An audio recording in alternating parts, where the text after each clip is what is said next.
Evangelho de João, capítulo 12, todos acharam?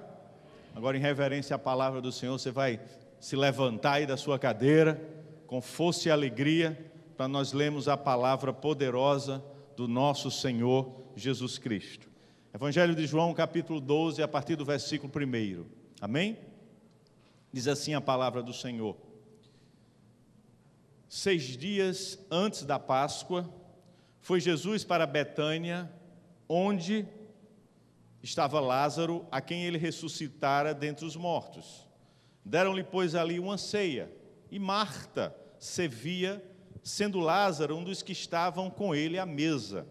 Então Maria, tomando uma libra de bálsamo de nardo puro, muito precioso, ungiu os pés de Jesus e os enxugou com seus cabelos e encheu toda a casa com o perfume do bálsamo. Mas Judas Iscariotes, um dos seus discípulos, o que estava para traí-lo, disse: por que não se vendeu este perfume por 300 denários e não se deu aos pobres? Isto disse ele, não porque tivesse cuidado dos pobres, mas porque era ladrão e, tendo a bolsa, tirava o que nela se lançava. Jesus, entretanto, disse: deixe-a, que ela guarde isto para o dia em que me embalsamarem, porque os pobres sempre tendes convosco, mas a mim nem sempre me tendes. Amém? Feche seus olhos agora no seu lugar ainda em pé, levanta sua mão direita aos céus e diz comigo: Senhor meu Deus, na autoridade do nome de Jesus Cristo de Nazaré, eu coloco agora, Senhor, a minha vida nas Tuas mãos, a minha mente cativa à Tua vontade, Pai. Fala comigo, Senhor, através da Tua palavra, e usa o Teu servo como Te apraz, em nome de Jesus. Diga amém, sente e toque no seu irmão e diga assim: você precisa ajustar o plano, meu irmão. Diga para ele: você precisa ajustar o plano de Deus na sua vida. Amém, queridos? Então nós lemos aqui um texto onde Jesus estava com os seus discípulos, estava com Marta, com Maria, com Lázaro, que ele havia ressuscitado e amava. E aí aquela mulher unge os seus pés e Judas, no meio dos seus, olha de uma forma contrária à vontade de Deus e que critica aquilo que a mulher faz a Jesus. Judas não entendeu o plano de Deus para a sua vida. Ele não ajustou o plano dele àquilo que Deus queria. Por que eu estou dizendo isso a você? Você que está aqui e você que nos assiste, você tem que entender o seguinte: você precisa ajustar seu plano não à sua vontade, mas à vontade de Deus. Diga para seu irmão: você precisa ajustar o seu plano, meu irmão, não à sua vontade, mas à vontade de Deus. Amém, querido? Então Judas queria para a vontade dele o seu plano. Ele queria dinheiro. E não era isso que o Senhor estava ensinando a ele naquele dia. Não era isso que aquela mulher estava ensinando. Então nós vamos entender que Deus, Ele nos chamou. Olha, eu não sei por que motivo você chegou aqui essa noite. Eu não sei se é porque você não tinha um lugar melhor para ir. Eu não sei porque talvez você diga assim: olha, eu vou porque eu quero escutar uma palavra poderosa. Eu não sei se você veio crendo ou não crendo, mas eu quero que você olhe para o seu irmão agora e diga assim: você chegou aqui, meu irmão. E se você chegou aqui é porque Deus tem um plano na sua vida, amém? E Deus quer ajustar o plano dele à sua história. Então você precisa primeiro entender isso.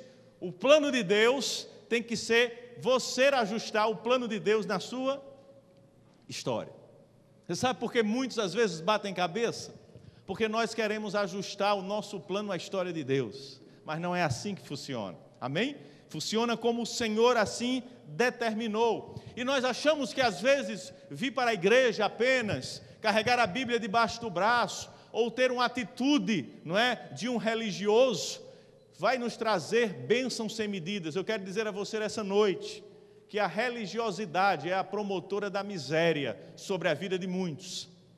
Nós não vamos aqui estar adentrando aos detalhes disso, mas eu vou mostrar a você que a religiosidade por si só, ela promove a miséria nas pessoas. Porque as pessoas ficam dependentes de uma religião, e nós não somos dependentes de religiões, irmãos, nós somos dependentes do único e poderoso Deus, o Rei dos Reis e o Senhor dos Senhores, que é aquele que tem conosco uma intimidade pessoal. Diga para seu irmão, Deus é Deus pessoal na sua vida, fala com você, está com você, amém? Ele habita em você através do seu Espírito, porque a Bíblia diz que nós somos o quê? Templos do Espírito de Deus. Então olhe para seu irmão novamente e diga, Deus está em você, ainda que você nem imagine, Ele habita em você através do Espírito dEle. Você precisa entender isso. Por isso que eu comecei dizendo a você, não é o seu plano tem que ser ajustado a Deus, amém? Você é que tem que ajustar o plano de Deus ao seu. Essa é a razão para que nós tenhamos aquilo que Deus tem para nós. Você sabe que a maioria dos nossos problemas são resultado de nossas escolhas? A maioria dos nossos problemas e das nossas dificuldades são resultado das nossas próprias escolhas. E interessante é que nós erramos e às vezes culpamos o outro, mas a escolha foi nossa. Nós que decidimos, nós que queremos ir por um caminho e não perguntamos a Deus. Então olhe novamente para o seu irmão e diga, faça a escolha certa, meu irmão. Essa noite Deus te trouxe aqui para isso. Faça a escolha certa. Judas teve a opção de escolha, mas ele escolheu errado. O espírito de Judas olhou para aquela mulher, não para a adoração que ela estava para Deus, mas ele olhou apenas com o sentido do seu plano pessoal. Porque se você for olhar a história de Judas, Judas queria estar com Jesus porque Judas queria sucesso. Judas queria riqueza, Judas queria ser grande, Judas queria um sucesso apenas natural, e não era isso que o Senhor Jesus veio mostrar ao mundo daquela época e ao mundo de hoje. Ele é o Deus que nos dá o sucesso, sim, irmãos, mas acima de tudo o sucesso espiritual. Ele nos dá uma vida abundante e as demais coisas Ele vai acrescentando na nossa vida, porque Ele é Deus. Aí eu faço uma pergunta a você. A quem incomoda coisas boas para Deus? A quem incomoda? Coisas boas para Deus. Quando eu dou o melhor ao meu Deus, a quem eu incomodo? Ao diabo, a Satanás. Ele é o único incomodado quando nós damos louvores a Deus, como nós damos adoração a Deus, como nós damos nossa vida a Deus, quando nós damos todo o nosso ser, amém, a nossa família, as nossas finanças. Olha, quando nós damos a Deus, o único incomodado que deve existir na sua vida é o diabo, porque ele sabe que vai perder e não vai ter a vitória, porque você está dando a quem merece ser dado, que é o Senhor Jesus Cristo de Nazaré, amém, igreja? Diga para seu irmão, é para Jesus o melhor, meu irmão, porque Ele precisa do nosso melhor. Aí eu pergunto a você, por que Ele precisa do nosso melhor? Por quê, queridos? Porque Jesus precisa do nosso melhor? Porque Ele deu o seu melhor. Você está entendendo? Romanos 8,32, aquele que não poupou seu próprio filho por amor de nós, por amor seu, de você que nos assiste, seu, Ele não poupou por amor de nós. Aí o texto continua em Romanos 8,32, acaso Ele nos negaria alguma coisa? Diga para seu irmão, Deus não nega nada para você, meu irmão. A sua escolha talvez esteja errada, o seu plano talvez esteja fora do foco de Deus. Eu quero que você entenda que Deus preparou tudo para você, o plano de Deus para você, olha, desde o princípio, sim ou não? Se você ler Gênesis, você vai ver o plano de Deus para o homem. O que foi que Deus fez? Criou o homem, criou a mulher, deu o complemento perfeito, amém? A mulher é a perfeição para o homem. Posso escutar um amém dos homens essa noite? Amém? É o plano perfeito de Deus. Depois Deus preparou um jardim inteiro e disse, olha, esse jardim é de vocês. Usufruam, aproveitem, gozem desse jardim. Ele é de vocês. Mas o homem teve a opção de quê, queridos? De escolha. Você entendeu? Por isso que eu comecei, você precisa ajustar o seu plano à vontade de quem? de Deus, porque a escolha é sua. Nós temos o poder de escolher. Quando Josué disse ao povo, disse assim: olha, queridos, ele não chamava queridos, ele devia estar com muita raiva naquele momento, que o povo estava granjeando entre servir a Deus e a outros deuses. Ele disse: olha, eu não quero saber de vocês, mas eu faço uma escolha. Eu e minha casa serviremos ao Senhor. Eu posso escutar os homens essa noite aqui dar glória a esse Deus, a você que nos assiste. Então a escolha, você como sacerdote da sua casa, tem que ser sua. Pode dar glória, irmãos, homens. Pode dizer aleluia, pastor. A escolha tem que ser sua, de dizer: eu e a minha casa serviremos ao Senhor. Senhor, qual é o teu plano para a minha vida, para a minha família, para tudo que eu tenho?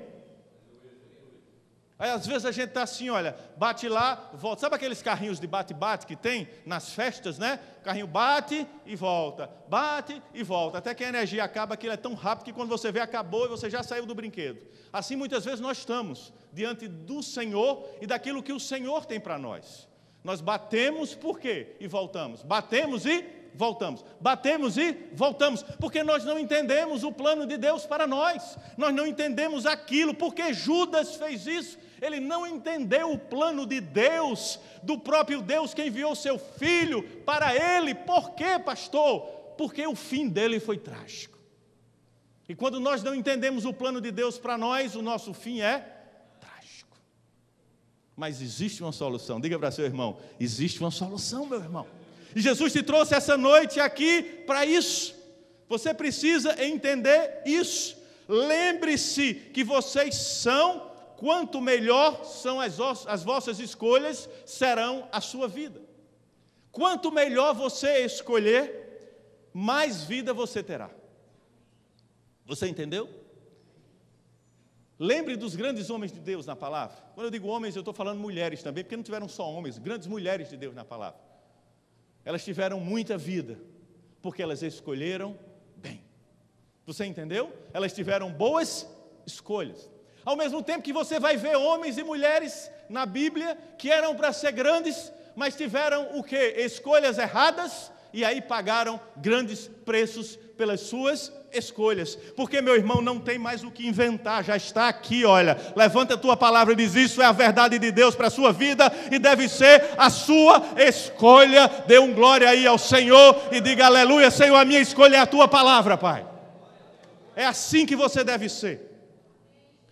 Você precisa, querido, ser completamente vivo na sua vida. Tem uma história que eu gosto, faz tempo que eu conto essa história, que um artista fazia belas obras de arte, e ele fez uma bela escultura. E na época, não é? Michelangelo, o famoso escultor, foi chamado a apreciar por um amigo em comum a bela escultura daquele jovem escultor. E o escultor jovem se sentiu muito lisonjeado. Aquele homem que viveu por volta do século XVI, estava ali, olhando a sua escultura, e ele olhou e disse: é uma bela escultura, mas falta-lhe uma coisa, falta-lhe vida. E às vezes nós estamos na casa do Senhor, nós servimos ao